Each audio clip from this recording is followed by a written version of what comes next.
It's Jordan from WhipsnKicks here. Today I'm going to be reviewing my 2016 Cannondale Habit 6. So this bike came from Cannondale. It's a 2016. I got it last summer for about $1,900. Brand new is $1,950, I believe. Now they go for about $1,200 on REI.com. If you find a cheaper one, I'm sure they're new for cheaper. Pretty basic entry-level trail bike. It comes with a RockShox Recon Silver 120 millimeter coil shock for the XL frame. I think for smaller frames it actually comes with air. It has this pop lock remote lockout on there, remote actuated, so push down to lock, press that button to unlock it. Has pretty much all around Dior components. Has a 3x9 Dior drivetrain. So I actually took a front chainring off of that crankset, but you get the idea. It's a 3x9, so 3 in the front, 9 in the rear with the Dior rear derailleur. I actually upgraded a few things. First of which are these Shimano Dior XT 160mm rear hydraulic disc brakes with Ice-Tech rotors.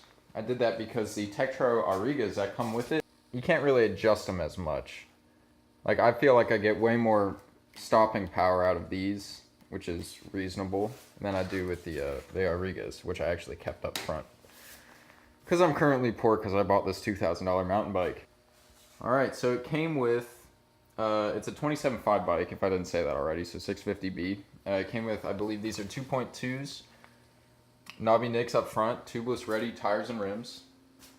I run orange sealant, which I think is absolutely fantastic.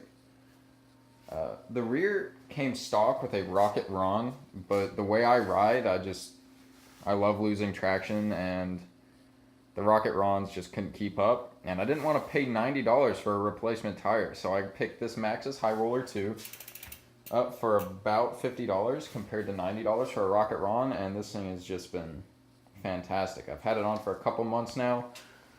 Little to no tread wear, and I just think it's fantastic. Some basic problems that I've had with this bike. I think since it's a brand new one, they've had very few trials with it, I suppose. So these pivot bearings here, this one actually went out about 3 or 4 times. That could have been my local shop just not being able to, or getting a bad batch of bearings in, or it could have been just a design flaw. But ever since I got them replaced by a different shop, they've been fine. So I think that's pretty simple to rule out that Cannondale screwed up. I currently run Egg Beater 3s, cross-country pedals. I love how they're so lightweight. I've always been riding these pretty much since my second mountain bike, so about 5 years now. Couldn't complain about the bike. Like, it's just fantastic. It climbs well, it descends like a monster. It's a great all-around beginner full suspension mountain bike.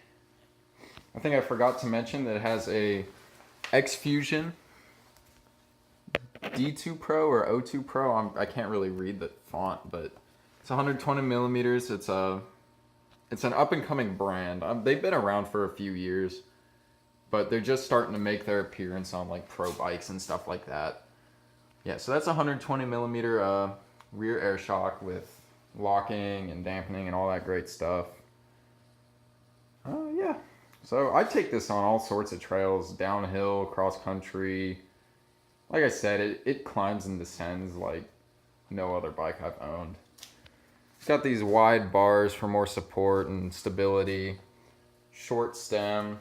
I've lowered it a little bit just so I can get over the front wheel easier. Yeah, those bearings are the only thing that's ever broken on this.